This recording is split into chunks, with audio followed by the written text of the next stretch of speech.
Alright, this is gonna be my first trade recap in video format because I do not want to type everything. But this was my trade for micro banger. Got TP here, could have been here, but we're not gonna be greedy. And let's just go over it. So I'm on MNQ, but let me go to NQ so I can go over my analysis. Okay, so coming into the day, just straightforward to the point, all that. We're continuing. I see that overnight. Wait, yeah. Overnight, we come up, we rebalance. This was 618.618, and then we start selling off following this standard deviation. Um, okay, this looks like a whole lot, but here we see this. Actually, let me see. I'm just gonna do this. Okay, so here we see the start of this market maker model once we take out this range high. So we see a sell model happening, and it was 4-hour ERO, and we marked the whole manipulation leg since this one was already used, but upon market open it wasn't it. So we'd use the manipulation leg instead of the breaker, and we see that we project lower into the fill of NWAG, which was my draw, very nicely. So I'm convicted in shorts, and especially here overnight we see a sweep Asia, these Asia highs, this range high also in this -2. This was SMT, by the way, so that's why I used this leg for it. This was a 5-minute leg, I'm pretty sure, and we hit -2. We reswept to solidify this OG consolidation, and then we start dumping, and we use this whole leg for manipulation because it aligns better with our draw.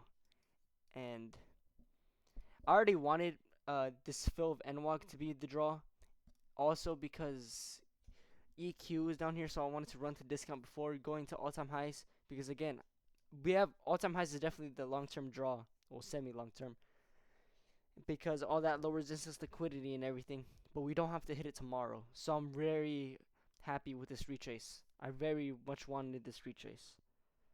So yeah, we get that, and as market opens, I just see his dump so hard, and I'm just like, bro, what am I gonna do? Like, what the hell? And in the 15-minute, we inverse this gap, and I kind of lost all hope, honestly. I was like, bruh, ain't no way. Are we really gonna flip to bullish? But then I stopped being so zoomed in, and I went to the higher time frame. I said, no, we're definitely still bearish. We have this gap up here, for example. We have there's just no signs of bullishness besides this wick, but a wick is just a wick. And we still had this main standard deviation to follow, which is like my main driver, not this intraday market maker model manipulation like standard deviation. So I'm still bearish, even though what's it called? Even though this has happened, and I just start looking at the high time frames as I was verifying that I wanted shorts instead of going along with longs, and I see us hit this inverse wick, and this is an inverse wick because here, like, if we play it by ranges, actually let me just close everything out. If we play it by ranges, here we see us take this high, and we form this low, and this is nice low resistance liquidity, 3 relative equal swing lows. We go up here, we hit 6.618 OTE of the range, and then we displace past the range. So this bottom wick of this wick that was the start of this little range right here, like, how can I put it? Let's see. Yes. Okay, so here wrong one. Here we hit 618, and then we displace past the low, past the anchoring. So we use the inverse wick of the wick that had this OTE range being hit. So that's a 4-hour inverse wick right there. And then on the 1 hour, I see this what's it called? This gap. We didn't hit it, but this is also a good redeliver rebalance right here. right here. We can come back up and hit it. Who knows? But here it's a redeliver rebalance because we go lower, we go higher to fill this wick here, and then we go lower again. So that's a redeliver rebalance. I didn't think about that, but that's just something I see right now in hindsight. And also a good point here was that ES actually respected the order block that I wanted to see hit on NQ. So I was like, oh wait, that's actually fantastic.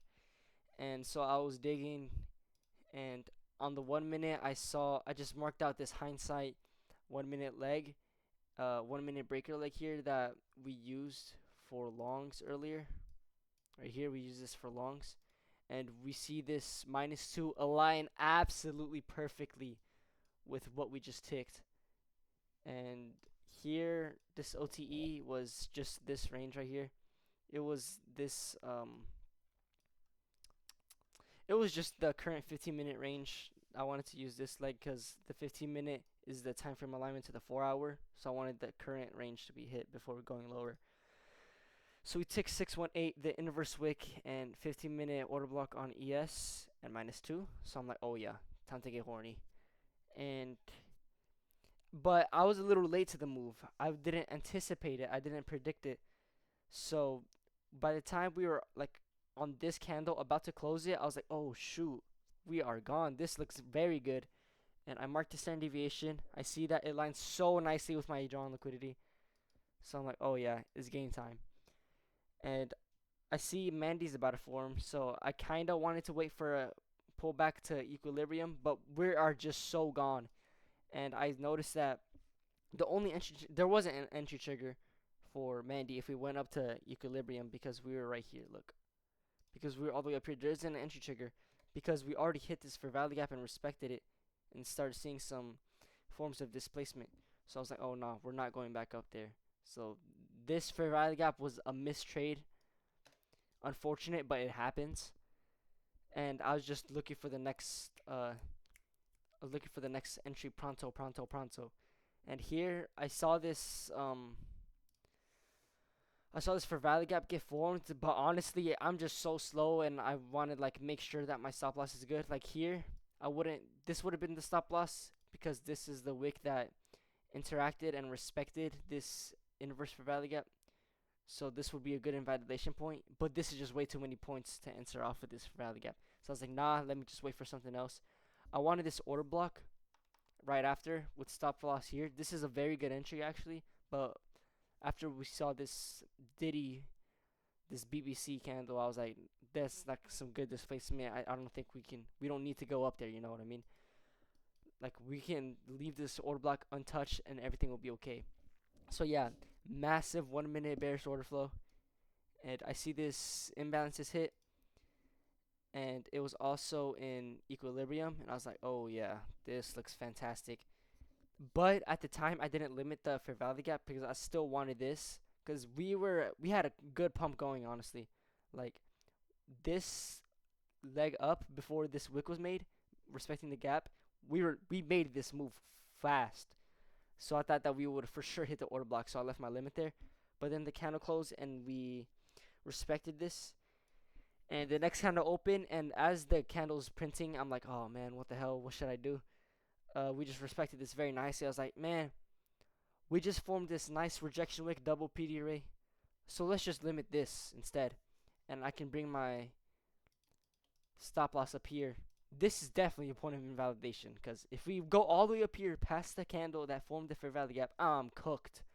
I mean, we can still respect the trade because we could still respect this order block, but for us to disrespect this fair value gap, this rejection block, just to respect one bearish P array, that would go against the order flow that we have going on. So that's why this was a very good entry, and I just limited that. We were tagged in, stop loss up here. I initially wanted to target -2, which is also a very valid trade, nearly 100 points. But I was just so convicted in my draw. But honestly, the draw was this NWOG being filled. 190 points, that is just so horny for me. And we did hit it, so that's fantastic. But I just went for the sell side liquidity. And here I kind of had a scare because it was S&T, but I just decided to not care about the P&L and just focus on the trade. And since I'm so strongly bearish to the draw, -2 is will not take me out, will not reverse on us. So that's why I just set and forget, left it. We took this win like a G, and these were the executions right here. So yeah, I'm very proud of this trade, and I'm gonna, yeah, that's really it, honestly. Now I'm just gonna, what's it called? I'm just gonna journal the rest. That's not the trade breakdown. So let's get to it. See ya. Good trade.